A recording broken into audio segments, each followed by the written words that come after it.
Bien-aimés, je vous salue dans le nom du Seigneur Jésus-Christ pour cette nouvelle journée que Dieu nous accorde. Ensemble, nous allons commencer par le bénir et lui demander de prendre le contrôle de ce temps de prière et de partage. Seigneur, nous voulons te dire merci, nous voulons te rendre gloire parce que tu es le maître des temps et des circonstances. Je te suis infiniment reconnaissant pour cette opportunité que tu me donnes de parler de ta part. Merci parce que tu m'as gardé toute la nuit. Je te bénis, je te rends grâce. Pour cela, je vais te recommander cette journée qui vient de commencer, que tu sois glorifié. Je t'élève au-dessus de toutes choses, que tu croisses et que moi je diminue. Seigneur, je te rends grâce pour tous ceux qui me suivent, que tu as pu protéger, garder toute la nuit. Je recommande aussi leur journée entre tes mains, que tu les diriges, que tu les conduises vers le vert pâturage, vers les eaux paisibles, que tu restaures leur âme. Bénis cet instant, parle-nous. Nous voulons écouter ta parole. Nous voulons que toi, tu puisses nous révéler tes pensées. Ta parole nous dit, ta parole est esprit et vie. La lettre tue, mais l'esprit vivifie. Sois béni à jamais. Au nom de Jésus, nous t'avons ainsi prié. Amen. Nous allons voir un autre point. On va parler du rôle de l'homme et de la femme quand ils sont ensemble, quand ils sont dans le couple. Nous voyons, on va lire maintenant 1 Corinthiens chapitre 11, le verset 11 à 12. 1 Corinthiens 11, le verset 11 à 12. Dans ce passage, nous allons nous rendre compte que l'homme et la femme sont égaux en dignité. Toutefois, dans le Seigneur, la femme n'est point sans l'homme, ni l'homme sans la femme. Car de même que la femme a été tirée de l'homme, et même de même l'homme existe par la femme, et tout vient de Dieu. Nous voyons, comme je disais tantôt, que l'homme et la femme sont égaux en dignité. Nous pouvons vérifier cela aussi dans 1 Corinthiens 7, le verset 4 que nous venons de lire, que nous n'allons plus lire. Mais par contre, on va lire Galates chapitre 3, le verset 28. Nous voyons que l'un et l'autre méritent le même respect. Autant l'homme a besoin d'être respecté, autant l'homme a besoin d'être respecté aussi. Il n'y a plus ni juif, ni grec. Il n'y a plus ni esclave, ni libre. Il n'y a plus ni homme, ni femme. Car tous, vous êtes un à Jésus-Christ. Nous voyons l'homme et la femme ont des droits et des obligations bien précis au sein du couple. Concernant les chrétiens, la relation entre conjoints est présentée comme le reflet de celle qui lie Jésus-Christ avec son Église. Donc, nous voyons dans ce passage que nous avons lu que en Christ, l'homme et la femme sont égaux en dignité. Nous ne voulons pas ici aborder la dimension, la notion du ministère de la femme ou de l'homme. Ce n'est pas la question qui nous intéresse dans notre étude. Nous voyons en termes de dignité, mais il y a beaucoup de choses à dire par rapport au ministère de la femme et au ministère de l'homme. Mais ce n'est pas ce que nous allons aborder. C'est là, sur ce point, il doit y avoir la différence si nous voyons les Écritures. Mais ici, nous parlons en termes de dignité, ils sont égaux. Ils méritent le même respect. Alors, nous devons nous inspirer de la relation qu'il y a entre Christ et son Église, entre Christ et son Église et l'homme et la femme. Nous devons nous inspirer de cette relation. Nous voyons que Christ, il s'est donné pour son Église. Celui qui est la tête. Christ, il est l'homme, l'époux, et l'Église est l'épouse. Nous voyons que Christ s'est donné, il a aimé, il s'est sacrifié pour son Église. Donc l'homme est la tête ou le chef de la femme, comme la Bible nous dit dans 1 Corinthiens chapitre 11, le verset 3. L'homme accomplit sa tâche s'il est soumis à Christ. Pour que l'homme puisse aimer la femme, il faut qu'il soit d'abord soumis à Christ. Quand il est soumis à Christ, il va aimer sa femme, il va se donner à elle, il va l'aimer sans réserve, il va l'aimer sans condition, parce que Christ a aimé l'Église sans condition. Il a aimé l'Église sans réserve. Nous voyons que l'homme accomplit sa tâche s'il se soumet à Christ et s'il aime sa femme et recherche les biens de celle-ci. On va lire Colossiens chapitre 3, le verset 19. Marie, aimez vos femmes et ne vous aigrisez pas contre elles. Donc, nous devons chercher le bien-être de notre épouse. Nous ne devons pas avoir un comportement très dur à son égard. Nous devons être prêts à nous sacrifier pourvu qu'elle soit épanouie. Nous devons l'honorer, nous devons l'exalter, nous devons chercher son bien-être, parce que la Bible dit on ne peut pas haïr son propre corps. Nous ne devons pas haïr. Quand nous haïssons notre épouse, c'est notre propre corps que nous haïssons. Et ce n'est pas ce que la Bible nous demande. Nous voyons que la femme, l'autorité s'exerce dans l'amour. Nous devons avoir l'amour quand nous exerçons l'autorité. On va lire Ephésiens chapitre 5, le verset 33.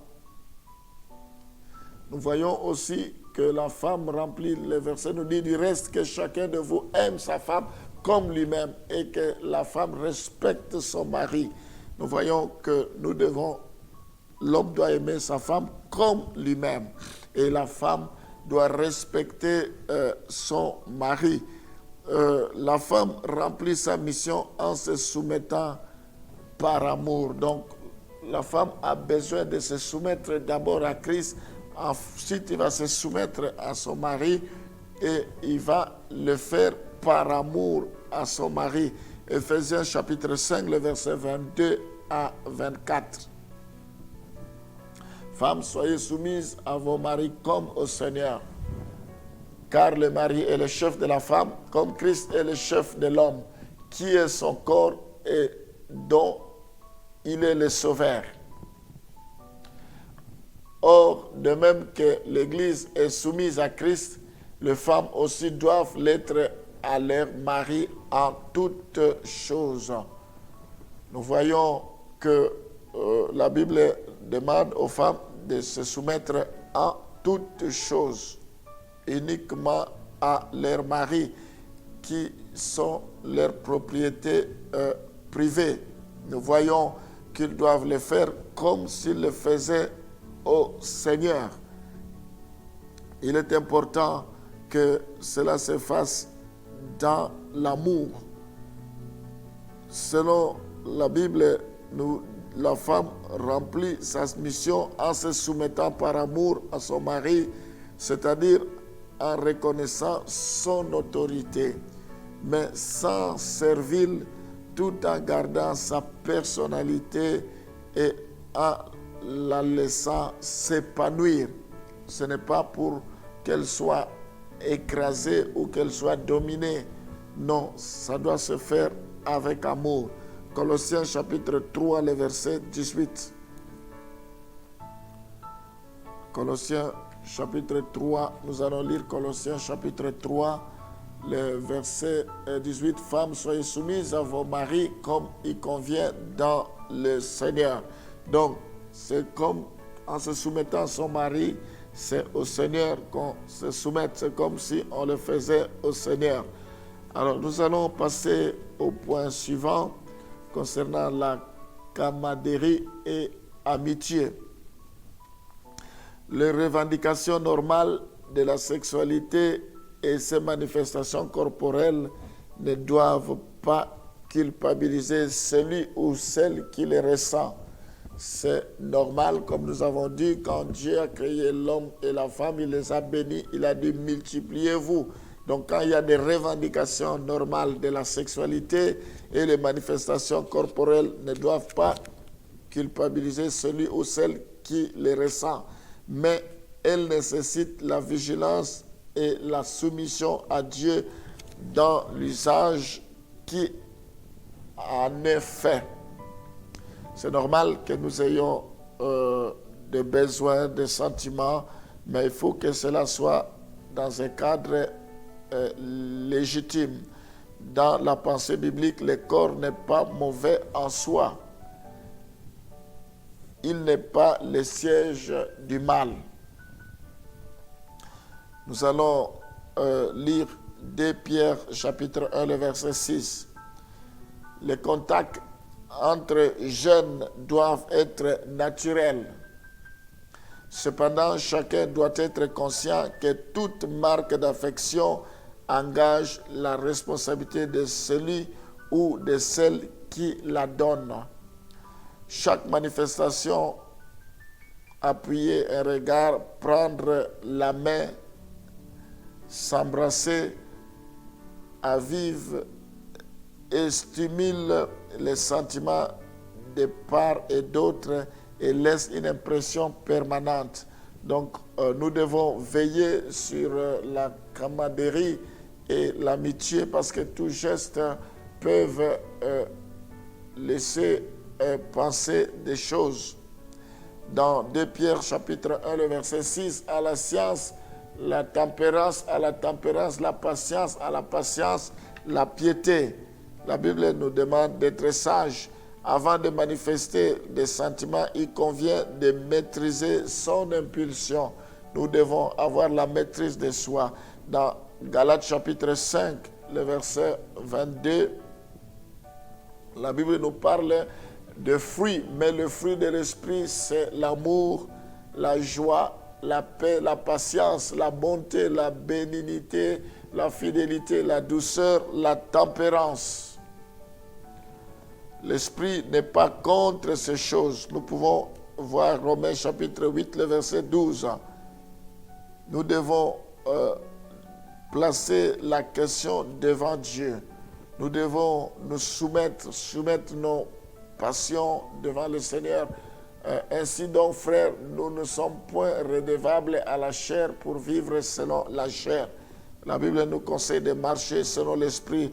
Donc, toute démarche aventureuse expose au danger et peut connaître des suites douloureuses. Donc, nous devons garder pur nos camaraderies, nos amitiés. Nous devons veiller à ce que nous ne puissions pas nous souiller.